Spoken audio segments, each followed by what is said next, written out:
menurut dia, hingga kini Sylvester Matutina itu masih tercatat sebagai komisaris di BUMN Pangan ID Food. Meskipun dia itu berstatus buronan. Nah, kasusnya Sylvester ini juga menarik loh ya, karena dia ini urusannya juga dengan Pak Yusuf Kalla. Ini karena dia memfitnah Pak Yusuf Kalla pada waktu itu kasusnya ya dalam orasinya di Mabes Polri. Kemudian setelah melalui proses pengadilan sampai kemudian di Mahkamah Agung, dia divonis 1 tahun penjara. Berarti kan ini sebenarnya sudah inkrah kalau sudah di Mahkamah Agung ya. Dan yang juga buat kita agak geleng-geleng kepala karena Sylvester Matutina itu kan sudah masuk dalam daftar buronan kejaksaan ya setelah divonis 1 tahun 6 bulan terkait pelanggaran pasal 311 ayat 1 KUHP tentang tindak pidana fitnah. Namun hingga saat ini Sylvester belum ditangkap oleh aparat penegak hukum meski sudah statusnya buronan. Kejaksaan Agung ini selalu ngeles setiap kali ditanya soal ini gitu ya karena mereka katanya sampai sekarang belum menemukan di mana Sylvester ini berada. Sorotan publik itu makin tajam karena nama Sylvester itu masih tercantum sebagai komisaris di BUMN ID Food. Beberapa waktu yang lalu saya sempat membaca bahwa katanya sudah ada pengumuman internal di BUMN ID Food bahwa Sylvester itu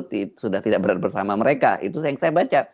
Tetapi kalau dalam cuitan dari Said Didu sampai sekarang dia katanya masih terdaftar sebagai komisaris di ID Food. Nah, kita tidak tahu sumbernya dari mana manusia mereka Said Didu. Tapi kalau melihat posisi dia yang lama menjadi sekretaris di Kementerian BUMN sampai tiga orang menteri, saya kira dia tentu punya akses, punya sumber-sumber yang cukup kredibel yang menyatakan bahwa Sylvester Matutina itu masih menjadi komisaris di BUMN ID Food. Jadi kalau orang yang statusnya sudah terpidana dan kemudian jadi buronan masih jadi komisaris, apalagi kalau yang sekarang baru dilaporkan kan begitu kan, dan antara atau lembaga yang mengurusi BUMN bisa berkilah kan ini prosesnya masih berjalan proses hukum, jadi nggak boleh dong mendahului. Bisa seperti itu loh ya. Sebagai komisaris tentu saja membuat Sylvester dan juga mereka ini Ade Armando juga Grace juga mendapat fasilitas gaji, kemudian biasanya ada kendaraan dari perusahaan-perusahaan plat merah itu kan. Dan situasi ini yang memicu pertanyaan mengenai pengawasan dan kepatuhan terhadap tata kelola di lingkungan BUMN. BUMN ini kan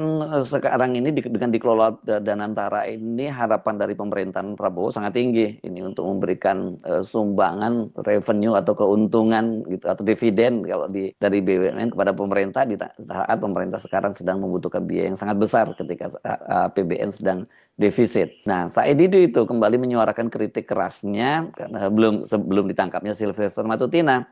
Menurutnya kondisi tersebut merupakan bentuk pelanggaran terhadap peraturan perundang-undangan. Dia menyoroti aturan terkait tugas komisaris BUMN yang wajib mengikuti rapat minimal 1 kali dalam sebulan. Nah, kalau dalam kapan rapatnya kalau dia dalam